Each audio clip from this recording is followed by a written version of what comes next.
Okay, we're going to move on now. The next question is actually a very good question. It's, what specifically do you want to accomplish with your time in office should you be elected? We will start with Ron since it's going this way this time. Boy, I'm sure glad I get to start. First, I think first thing to do is we need to build bridge and mend fences. The county has not been working with the PUD, the relationship. I think that's sad because a lot of things aren't getting accomplished. And when you work together, whether it's the PUD, whether it's the Port District, or whatever other elected officials, things don't get accomplished when you can't sit down at the same table and get things accomplished. You got to sit down and work through things. They're working on the budget. I'm sure there's going to be new budget things we need to work through. There are several other things that was mentioned on the comprehensive land plan that we're going to need to be working on. That's going to be a big one and take up a lot of time, at least 2 years of time. So, thank you. I think you're only supposed to get one. Go ahead. That wasn't for everybody? Oh, yeah. No, that's your turn. Well, that's what I'm saying. I thought it was everybody. The question again was, It was this one. What month? No. What do you hope to accomplish? well, What do you hope to accomplish if you're elected? I guess I would say it was just a continuation of what's already been accomplished. And that's the fight for the people over the special people. I would argue back to Ron, the PUD used to give updates to the Board of Commissioners all the time. They're choosing not to. That's their choice. I have no problem having a meeting with the PUD. They just better get used to the answer of no when they come wanting the county's water right, or whether they want Dallas Force wastewater for $1. The only reason they want to have conversations is because they want something. We had COVID money, and why did they show up? Because they wanted us to give them COVID money. And my answer was, have you checked with the state, see if you can get your own COVID money? Well, no. Well, maybe you should try that first. Come to find out, they got their own COVID money.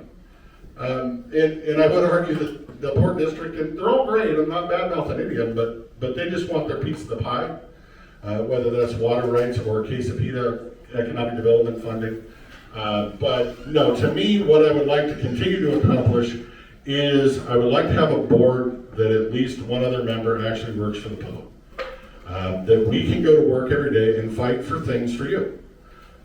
Instead of fighting for things for friends and families and campaign members. The budget's been cleaned up. Most of the extra fluffy stuff is out of there. There's not a whole lot to do in that, but there is still deregulation. We've done a lot of going through the building and the planning and all that to remove the regulation to reduce cost of homes and make affordable housing, but there's still a lot of work to do on those. Okay, Todd. And if you need to say more, maybe you can with their permission, because Amanda said deciding everything that you want to do, but I guess we're also going to have a few minutes in closing. So, okay. So part of this to stay within time, I'm just going to read what I wrote down because I'm not a very linear thinker sometimes, if you haven't noticed if you don't know me and haven't noticed from this. So citizens' interests above corporate demand. So that any outside or any one large landowner should not be making these decisions for us, for our citizens. We need to decide what happens in our own backyard. And I'd hope as citizens, you'd help other people defend what's going on in their backyard.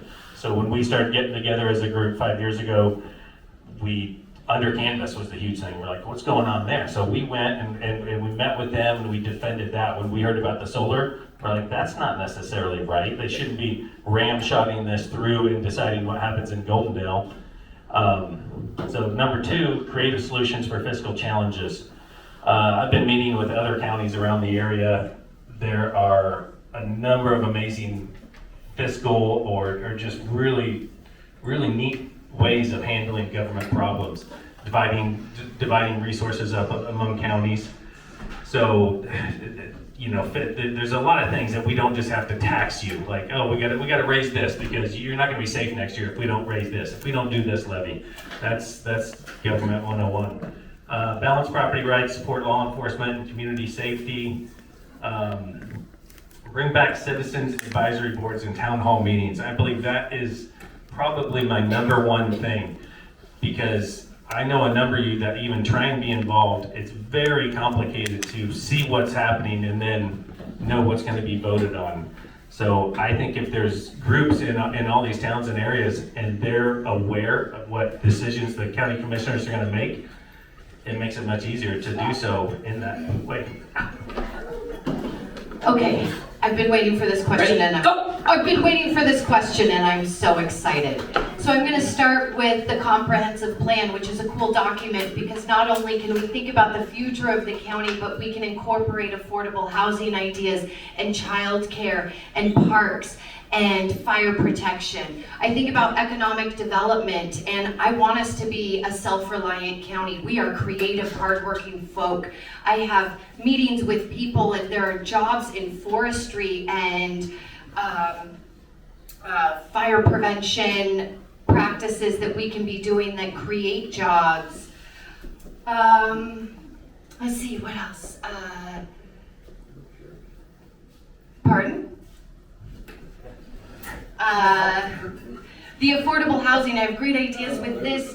Right now, none of the Airbnbs in our county are being registered, and if we were to register them, we could add an additional tax to all of those Airbnbs to be paid for by the tourists that come to town and rent those Airbnbs. That would be no cost to us, and we can put that in a fund for more affordable housing projects.